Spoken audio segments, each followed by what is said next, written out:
Assalamualaikum warahmatullahi wabarakatuh. Saya Imanda Syaidatun Nufus. Di sini akan mempresentasikan tentang pengertian komunikasi persuasif. Jadi, komunikasi persuasif ini adalah teori dari komunikasi yang bertujuan untuk membujuk atau mempengaruhi kepercayaan orang lain sehingga bisa mempercayai si komunikator.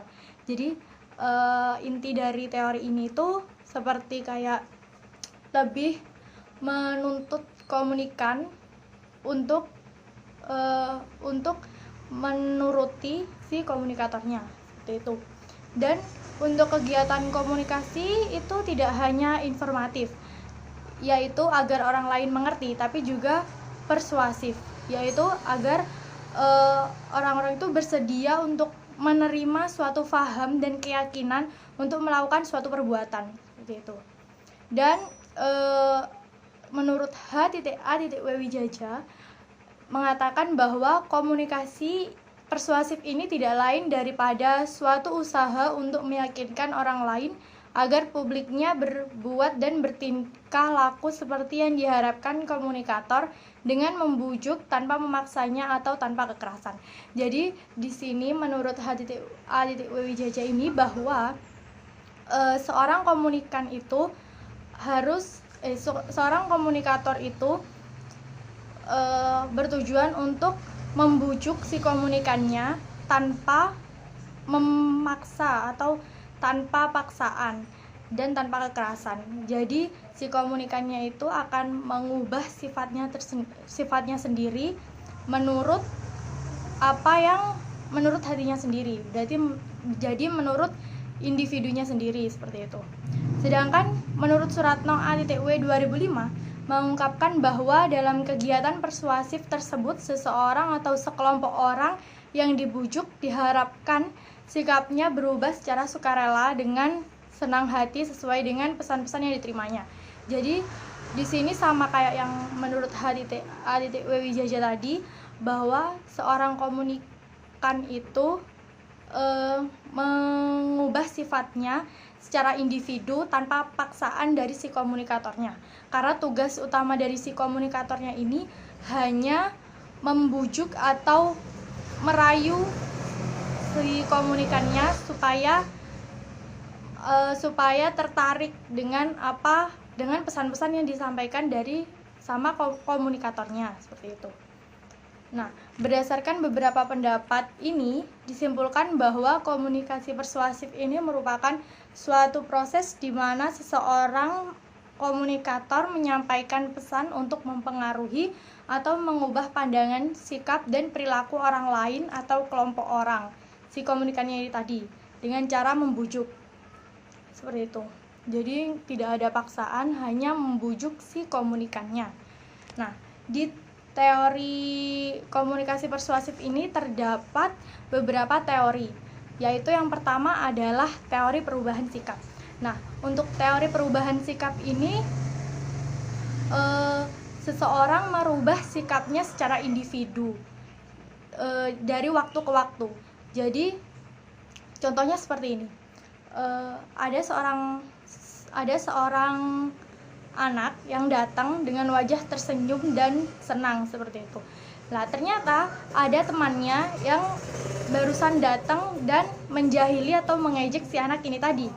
Nah, menjadikan anak ini tadi yang awalnya tersenyum menjadi berubah kesal karena si temannya ini tadi yang menjahilinya seperti itu. Jadi ada perubahan sikap di situ. Dan yang kedua adalah teori belajar. Nah, teori belajar ini tuh berbicara mengenai seseorang yang mengubah perilakunya. Misalnya perubahan dalam hal kecakapan, keterampilan, sikap, penilaian, dan pengertian, dan sebagainya. Nah, contohnya itu seperti kayak ada seorang anak sekolah dan dia belajar dengan sungguh-sungguh tuh, sehingga menjadikan dia berhasil dalam ujian. Kemudian orang tua dari si anak ini tadi memberinya sebuah apresiasi atau seperti hadiah gitu. Dan si anak ini tadi karena apresiasi itu menjadi bersemangat untuk terus belajar dengan giat supaya kedepannya bisa mendapatkan hadiah atau apresiasi lagi seperti itu. Kemudian yang ketiga yaitu teori persepsi. Nah, teori persepsi ini berbicara tentang keinginan seseorang untuk membentuk sesuatu. Nah, sehingga orang ini tadi membuat persepsi. Persepsi ini tujuannya untuk mencapai apa yang diinginkan seseorang ini gitu. Contohnya seperti ini. Ada seorang guru yang berkata kepada muridnya bahwa orang yang bekerja keras pasti akan berhasil suatu saat.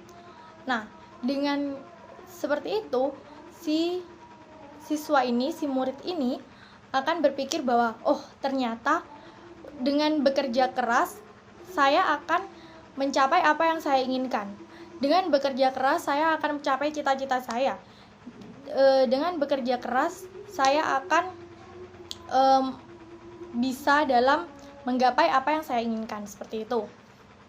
Jadi di situ ada persepsi bahwa bekerja keras bisa menghasilkan apa yang kalian inginkan, seperti itu. Untuk yang keempat adalah teori fungsional. Nah, teori fungsional ini mempelajari tentang perubahan seseorang menurut kebutuhan. Maksudnya di sini adalah sikap sikap ini yang dirubah ini untuk menilai seseorang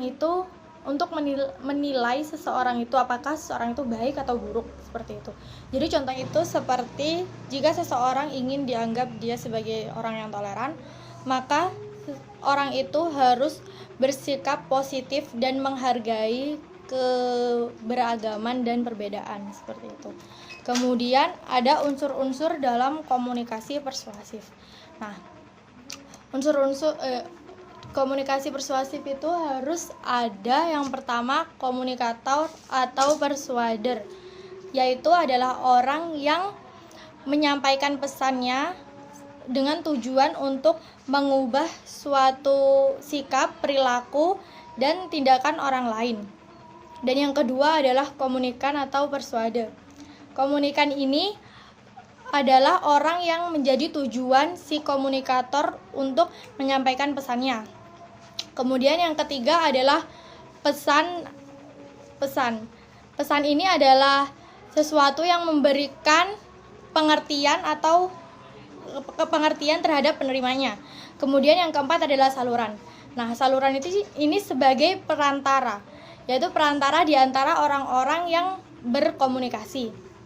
Dan yang kelima adalah umpan balik. Nah, umpan balik ini adalah perilaku atau balasan perilaku dari orang yang telah melakukan tindakan.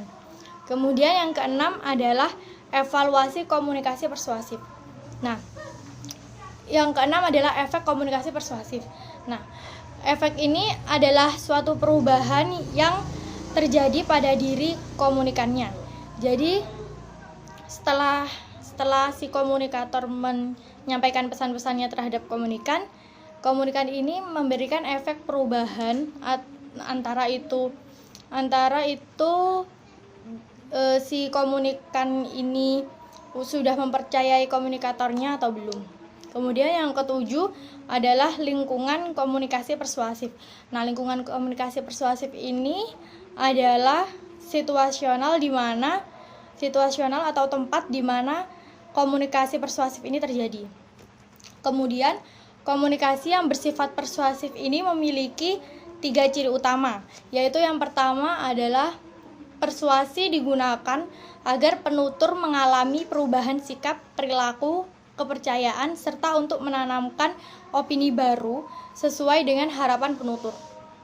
Di sini seperti yang saya jelaskan tadi bahwa si komunikator ini hanya bertujuan untuk mengubah atau mengubah sikap seseorang atau sikap komunikasinya, sikap komunikannya, seperti itu. Dan yang kedua adalah persuader.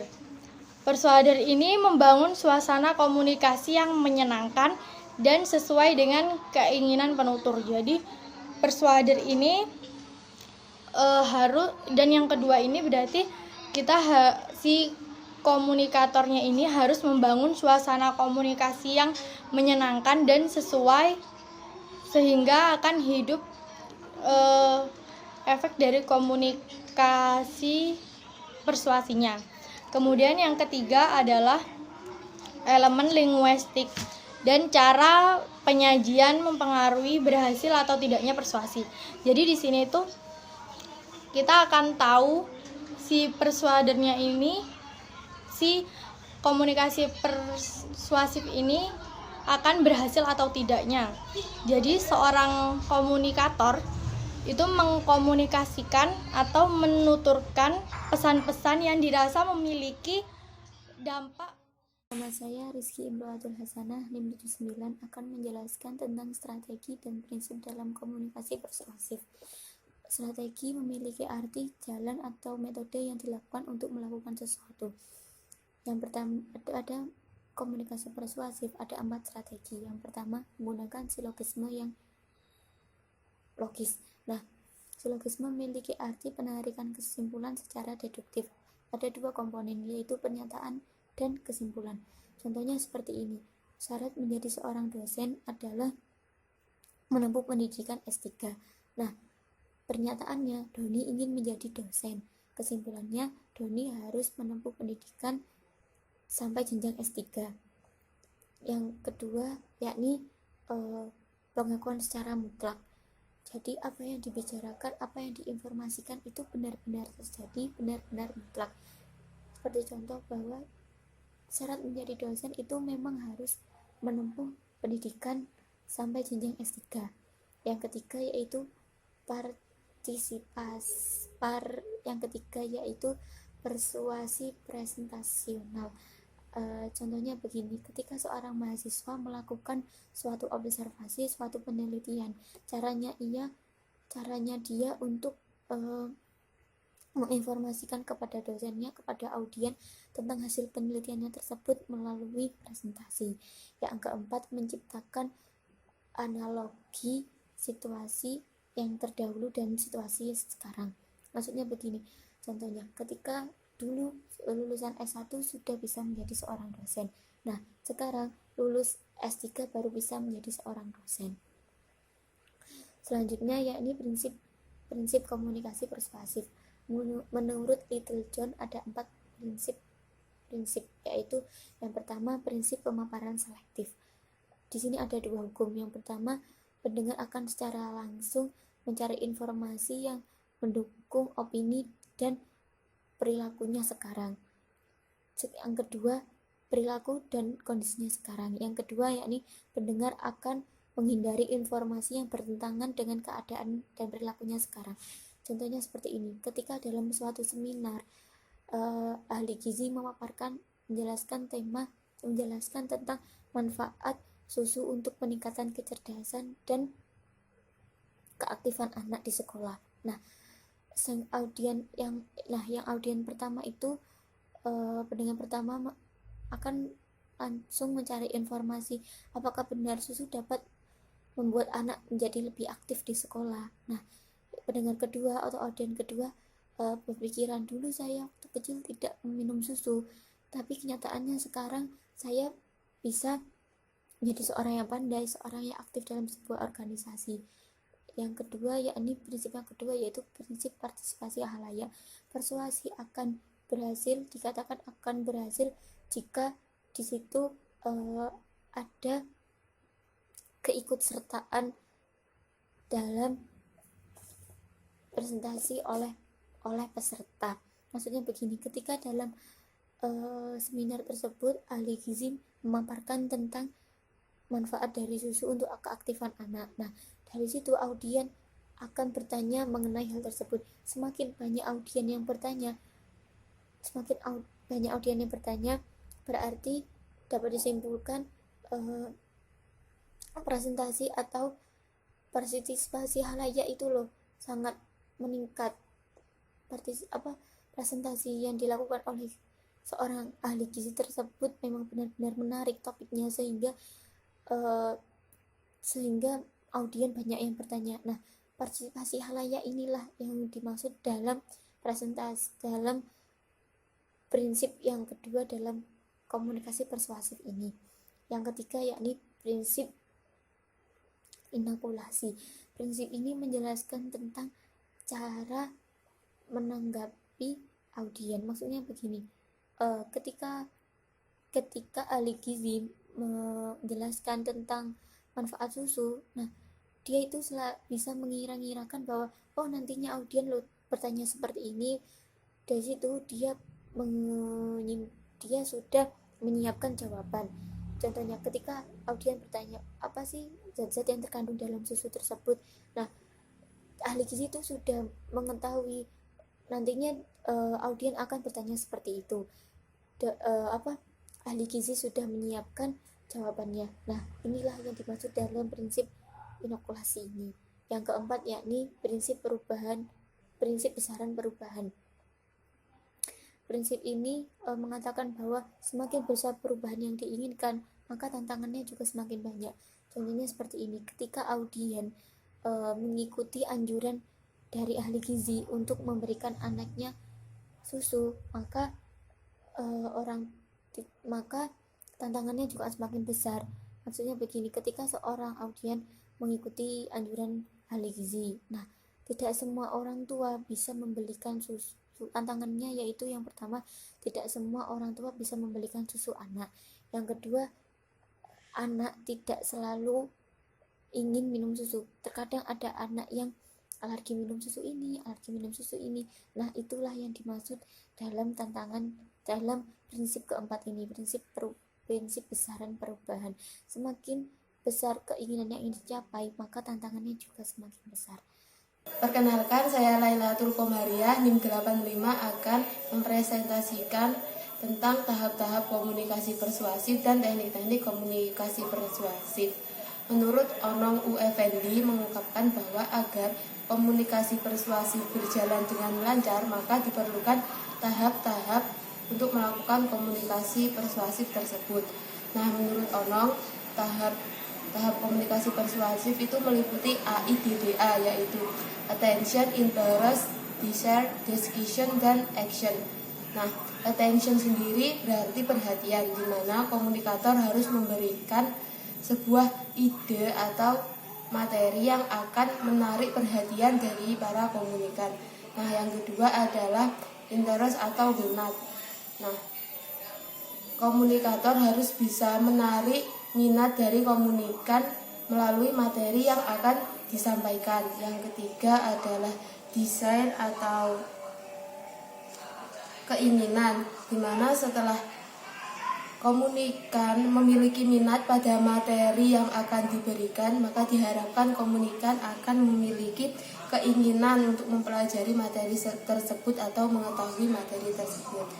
Nah, yang keempat adalah discussion atau keputusan. Setelah memiliki minat, maka komunikan akan memiliki keputusan. Mereka akan mengambil keputusan untuk mengetahui materi atau informasi tersebut. Nah, yang terakhir adalah action atau tindakan. Setelah mengambil keputusan, maka yang dilakukan oleh komunikan adalah mengambil tindakan sesuai dengan arahan atau instruksi dari komunikator. Contohnya dalam dunia pendidikan, attention, guru sebagai komunikator bisa memberikan sebuah materi atau pelajaran yang nanti akan menarik perhatian bagi komunikan atau di sini sebagai murid. Nah, yang kedua adalah desire, keinginan. Setelah memberikan sebuah materi, maka murid akan memiliki keinginan untuk mengetahui materi tersebut sesuai dengan yang diberikan oleh gurunya. Nah, yang ketiga adalah desire atau keinginan. Pastinya murid memiliki keinginan untuk mengetahui materi yang disampaikan oleh guru. Nah, yang keempat adalah discussion atau keputusan. Setelah murid memiliki minat, maka murid akan mengambil keputusan untuk mempelajari materi tersebut. Dan yang terakhir adalah action atau tindakan. Selanjutnya, murid diharapkan akan melakukan tindakan sesuai yang diarahkan oleh komunikator. Nah, dari kelima materi kelima tahapan tersebut bisa disederhanakan menjadi 3, yakni yang ke-1 adalah kejelasan tujuan. Nah, tujuan komunikasi persuasif sendiri adalah untuk mengubah sikap, perilaku, dan tindakan dari komunikan tanpa melalui kekerasan dan dilakukan dengan sadar. Nah, yang kedua adalah memikirkan secara cermat orang yang akan dihadapi. Maksudnya di sini adalah komunikator harus mengerti dengan siapa mereka berhadapan. Jadi mereka bisa mengerti karakteristik dan sifat atau perilaku dari audien yang akan diberikan informasi. Nah, yang ketiga adalah memilih strategi komunikasi yang tepat. Di sini komunikator harus memilih strategi yang sesuai dengan karakteristik komunikan yang akan diberikan informasi. Nah, selanjutnya kita akan membahas teknik-teknik komunikasi persuasif. Masih menurut Onong U. Effendi, mengungkapkan bahwa teknik-teknik komunikasi persuasif itu ada 6. Yang pertama adalah teknik asosiasi. Adalah pesan komunikator dengan cara memberikan sebuah materi atau peristiwa yang sedang menarik perhatian dari para khalayak atau pendengar. Nah, yang kedua adalah teknik integrasi. Di sini komunikator harus bisa menyesuaikan atau menyatukan diri dengan para audien. Nah, yang ketiga adalah teknik ganjaran. Teknik ganjaran di sini adalah komunikator akan memberikan iming-iming, harapan atau manfaat yang akan diterima setelah mendengar informasi tersebut. Nah, yang keempat adalah teknik tataan. Teknik tataan di sini adalah kemampuan komunikator untuk memberikan pesan dengan imbuhan emosional. Maksudnya di sini komunikator harus bisa memahami emosional dari komunikan. Yang kelima adalah teknik red hearing. Adalah seni seorang komunikator untuk meraih kemenangan dalam perdebatan dengan memberikan topik yang dengan memberikan argumentasi yang lemah untuk kemudian mengalihkannya sedikit demi sedikit ke aspek yang dikuasai oleh komunikator. Nah, teknik red hearing ini digunakan komunikator ketika dalam keadaan yang terpepet. Nah, yang keenam adalah daya tarik pesan. Daya tarik pesan itu meliputi tahap-tahap attention atau perhatian, need atau kebutuhan, satisfaction atau pemuasan. Yang keempat adalah visualisasi atau visualisasi, attention atau tindakan. Nah, action atau tindakan, attention di sini perhatian.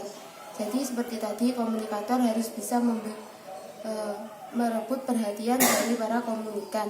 Nah, ini di sini adalah kebutuhan. Maksudnya komunikator harus bisa memberikan topik yang sesuai dengan kebutuhan komunikan. Nah, yang ketiga satisfaction atau pemuasan, artinya komunikator harus bisa memberikan informasi yang memuaskan bagi para komunikan. Nah, yang keempat itu visualisasi. Kadang-kadang orang itu ada yang tidak paham dengan omongan kita. Jadi kita harus memberikan visualisasi atau gambaran mengenai hal tersebut kepada seseorang agar mereka paham.